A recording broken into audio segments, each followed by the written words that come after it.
Treasure Island. Author, Robert Louis Stevenson. About noon I stopped at the captain's door with some cooling drinks and medicines. He was lying very much as we had left him, only a little higher, and he seemed both weak and excited.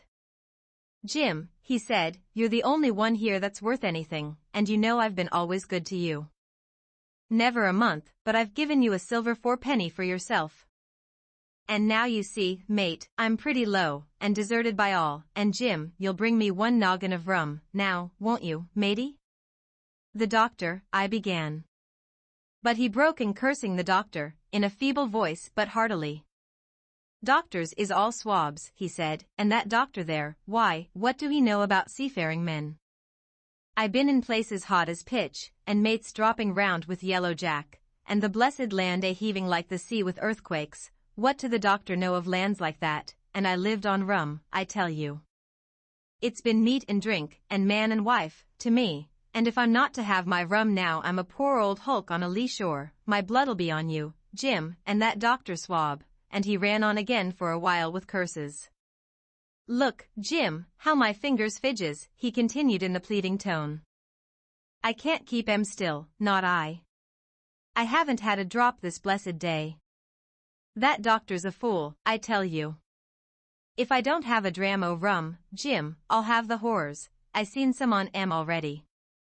I seen old Flint in the corner there, behind you, as plain as print. I seen him, and if I get the horrors, I'm a man that has lived rough, and I'll raise Cain. Your doctor hisself said one glass wouldn't hurt me. I'll give you a golden guinea for a noggin, Jim." He was growing more and more excited, and this alarmed me for my father, who was very low that day and needed quiet. Besides, I was reassured by the doctor's words, now quoted to me, and rather offended by the offer of a bribe. "I want none of your money," said I, "but what you owe my father. I'll get you one glass, and no more." When I brought it to him, he seized it greedily and drank it out. I, said he, "that's some better, sure enough. And now, matey, did that doctor say how long I was to lie here in this old berth?" "A week at least," said I. "Thunder!" he cried. "A week!"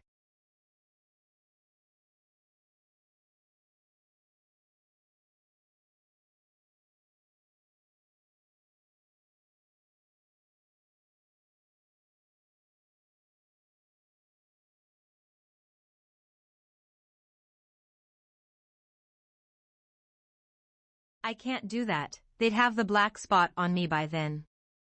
The lubbers is going about to get the wind of me this blessed moment, lubbers as couldn't keep what they got, and want to nail what is another's. Is that seamanly behavior, now, I want to know?"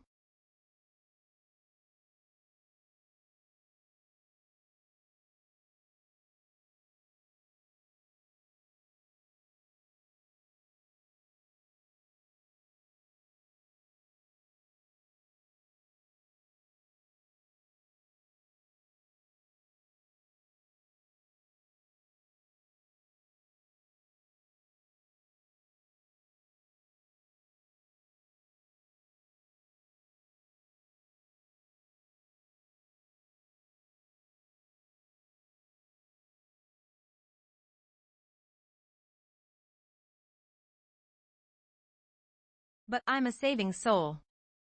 I never wasted good money of mine, nor lost it neither, and I'll trick 'em again. I'm not afraid on 'em.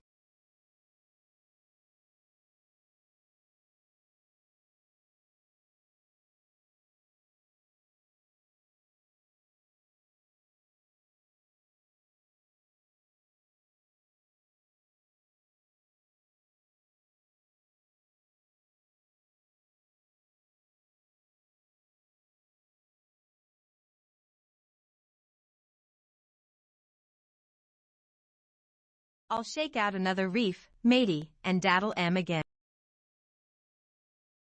Hither, hither, from thy home, airy sprite, I bid thee come. Born of roses, fed on dew. Charms and potions canst thou brew? Bring me here, with elfin speed, the fragrant philtre which I need. Make it sweet and swift and strong, Spirit, answer now my song.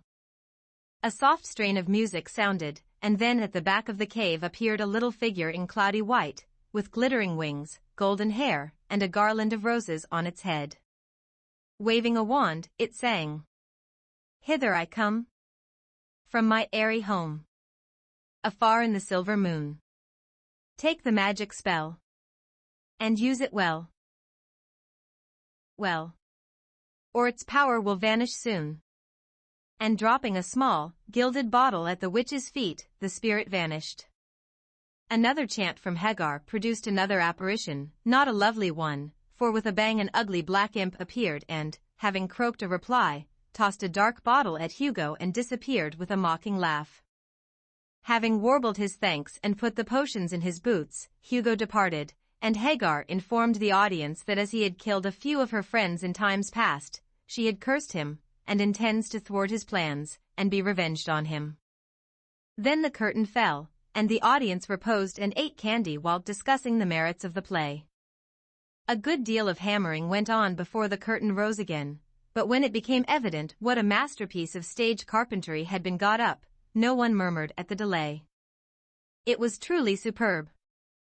A tower rose to the ceiling, halfway up appeared a window with a lamp burning in it, and behind the white curtain appeared Zara in a lovely blue and silver dress, waiting for Roderigo. He came in gorgeous array, with plumed cap, red cloak, chestnut lovelocks, a guitar, and the boots, of course. Kneeling at the foot of the tower, he sang a serenade in melting tones. Zara replied and, after a musical dialogue, consented to fly. Then came the grand effect of the play. Roderigo produced a rope ladder, with 5 steps to it, threw up one end, and invited Zara to descend.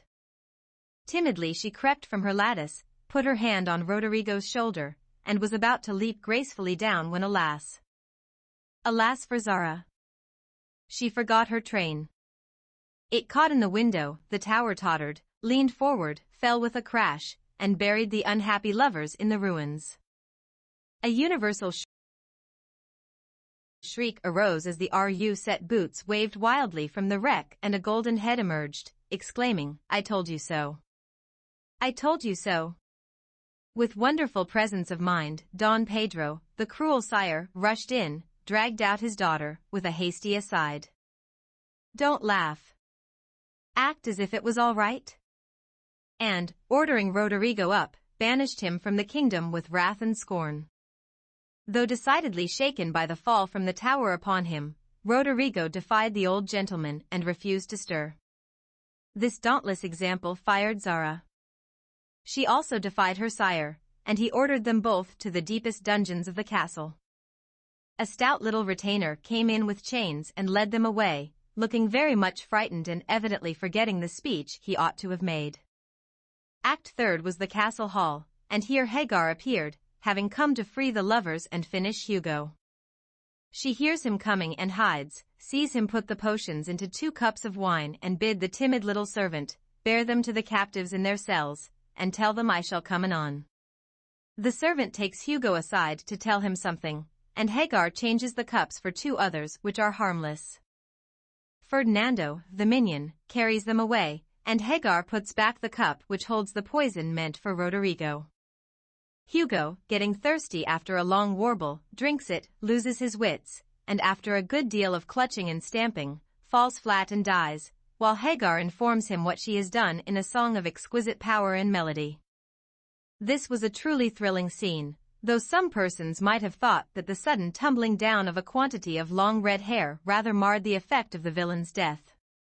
He was called before the curtain, and with great propriety appeared, leading Hagar, whose singing was considered more wonderful than all the rest of the performance put together. Act 4 displayed the despairing Roderigo on the point of stabbing himself because he has been told that Zara has deserted him. Just as the dagger is at his heart, a lovely song is sung under his window, informing him that Zara is true but in danger, and he can save her if he will. A key is thrown in, which unlocks the door, and in a spasm of rapture he tears off his chains and rushes away to find and rescue his lady love. Question. Questions. 1. What does the phrase "played her gayest march" refer to? A. Beth's sad musical performance. B. Beth's cheerful and lively musical performance. C. Beth's skill on a military march song. D. Beth's reluctant playing to hide her nervousness. 2. Analyze the significance of the homemade props and costumes in the context of the home festival. How do these creations reflect the characters' personalities and resourcefulness? A. The props and costumes symbolize the characters' creativity and imagination, showcasing their ability to make the best of limited resources. B. The props and costumes represent a superficial attempt at entertainment, highlighting the characters' lack of sophistication. C. The props and costumes serve as a distraction from the true meaning of the festival, suggesting a focus on appearances rather than genuine sentiment. D. The props and costumes reflect the characters' desire for extravagance and luxury, despite their financial limitations. 3. What does the passage "glittering with tin spangles from a pickle factory" suggest about the girls' attitude towards entertainment and creativity? A. They place a high value on expensive, store-bought props. B. They find joy and amusement in using simple, repurposed items. C. They are overly concerned with making everything look realistic. D. They lack the imagination to devise their own costumes. 4. Why did Joe take immense satisfaction in the russet leather boots? A. They were an expensive and fashionable gift. B. They were specifically designed for theatrical performances. C. They allowed her to convincingly play male roles. D. They were a rare antique passed down in her family. 5. In the context of the passage, what is the closest meaning of the word treasures as it applies to Joe's boots, foil, and doublet? A. Items of significant monetary value. B. Objects linked to her artistic aspirations. C. Sentimental gifts from loved ones. D. Symbols of her upper-class status. 6. Why was the small size of their acting group significant? A. It made it easier for them to share costumes and props. B. It meant each actor had to learn multiple roles. C. It limited their ability to put on complex plays. D. It made it challenging to fill the audience seats. 7. Which of the following best summarizes the author's view on how the girls used their time, as expressed in "It was excellent drill for their memories, a harmless amusement, and employed many hours which"? A. They were irresponsible and wasted many hours on frivolous play. B. They filled their leisure time with a mix of productive and enjoyable activities. C. They were kept so busy with chores, they had little free time. D. They should have spent more time on formal education than creative play. 8. What might the flattering state of expectancy of the audience indicate about their relationship with the girls? A. They pity the girls and suspect the play will be very poor. B. They are genuinely supportive and excited about the performance. C. They feel obligated to attend due to social pressure. D. They are professional critics ready to harshly judge the production. 9. What do the rustling, whispering, and occasional giggles from behind the curtain suggest about the experience of the girls? A. Intense focus and nerves before the performance. B. Boredom and disinterest in their own play. C. Excitement mixed with a bit of nervous energy. D. Frustration with technical difficulties and delays. 10. What can be inferred about the genre of the play the girls are performing based on the phrase operatic tragedy? A. A light-hearted comedy with singing and dancing. B. A historical drama with realistic dialogue and setting. C. A serious play with a focus on exaggerated emotions and likely a sad ending. D. An improvised play with little established plot or structure. 11. How does the use of real steam create a sense of realism in this play scene? A. It breaks the fourth wall and directly involves the audience. B. It creates an unexpected and shocking special effect. C. It incorporates a tangible detail that enhances the illusion. D. It introduces a humorous element that lightens the mood. 12. What is the closest meaning of the word strain as used in the phrase, burst out in a wild strain? A. A type of musical instrument. B. A feeling of physical exertion. C. A short melody or musical passage. D. A restrictive force or influence. 13. Describe the cause and effect relationship between Hugo's singing and the audience's applause. A. The audience appreciates Hugo's powerful voice and dramatic singing, leading to their applause. B. The audience is mocking Hugo's exaggerated performance, and their applause is sarcastic.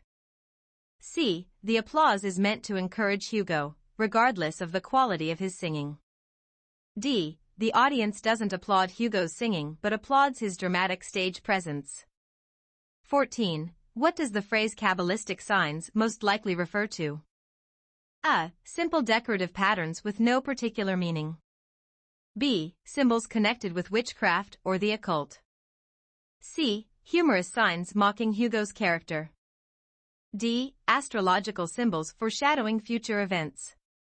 15. What is the implied attitude of Hagar towards Hugo's requests for potions? A. Resentful compliance. B. Eagerness to help. C. Indifference. D. Fearful reluctance. 16. Which of the following best describes the tone of the passage containing the lines born of roses, fed on dew, charms and potions canst thou brew? A. Ominous and threatening. B. Whimsical and magical. C. Sorrowful and regretful. D. Mocking and sarcastic. 17. Which term best describes the language used in the phrase make it sweet and swift and strong? A. Formal and complex. B. Imperative and demanding. C. Gentle and persuasive. D. Vague and uncertain. 18. 18. Which literary element is primarily employed in the description, little figure in cloudy white, with glittering wings, golden hair, and a garland of roses on its head? A. Symbolism. B. Imagery. C. Alliteration. D. Metaphor. 19. What is the implied message conveyed through the spirit song, particularly the line "and use it well, or its power will vanish soon"? A. Magic should only be used by the pure of heart. B. Love gained through magic is fleeting and unreliable. C. True love is worth fighting for without magical means. D. The witch Hagar is not to be trusted and will betray Hugo. 20. What is the ugly black imp's attitude towards Hugo when it appears in the play? A. Respectful and obedient. B. Indifferent and detached. C. Mocking and derisive. D. Fearful and submissive. 21. What is the significance of Roderigo's chestnut lovelocks? A. They indicate his old age and frailty. B. They were a required costume piece for villainous characters. C. They symbolized his romantic and dashing nature. D. They were a humorous element designed to make him less intimidating. 22. In the context of the sentence, her lattice, what is the closest meaning of the word lattice? A. A type of woven fabric. B. An elaborate hairstyle. C. A decorative metal railing. D. A framework of crossed strips, often forming a window. 23. What is the attitude of the narrator towards the events described in the passage, particularly the line alas? Alas for Zara. A. Genuine sympathy for the character's predicament. B. Critical judgment of the poorly crafted play. C. Mild amusement at the over-the-top melodrama. D. Boredom and disinterest in the predictable storyline. 24. What is the chronological order of events leading to the collapse of the tower? A. Zara crept from her lattice, her train caught in the window, Roderigo produced a rope ladder, the tower tottered, the tower fell with a crash. B. Roderigo produced a rope ladder, Zara crept from her lattice, her train caught in the window, the tower tottered, the tower fell with a crash. C. The tower tottered, Zara crept from her lattice, Roderigo produced a rope ladder, her train caught in the window, the tower fell with a crash. D. The tower fell with a crash. Zara crept from her lattice. Rodrigo produced a rope ladder, her train caught in the window, the tower tottered. 25. What effect does the stage direction "a universal shriek arose" likely have on the audience within the play? A. It increases their sense of anxiety and tension. B. It causes them to panic and flee the theater. C. It breaks the illusion of the play, making them laugh. D. It enhances their immersion in the dramatic scene.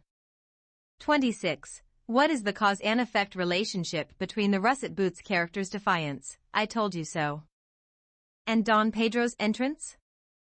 A. Don Pedro admires the character's courage and offers assistance. B. Don Pedro is intimidated by the character's words and retreats. C. Don Pedro is angered by the character's words and acts rashly. D. Don Pedro is unaware of the character's words and enters for an unrelated reason. 27. Which word best describes Hugo's reaction after drinking the poisoned cup? A. Composure.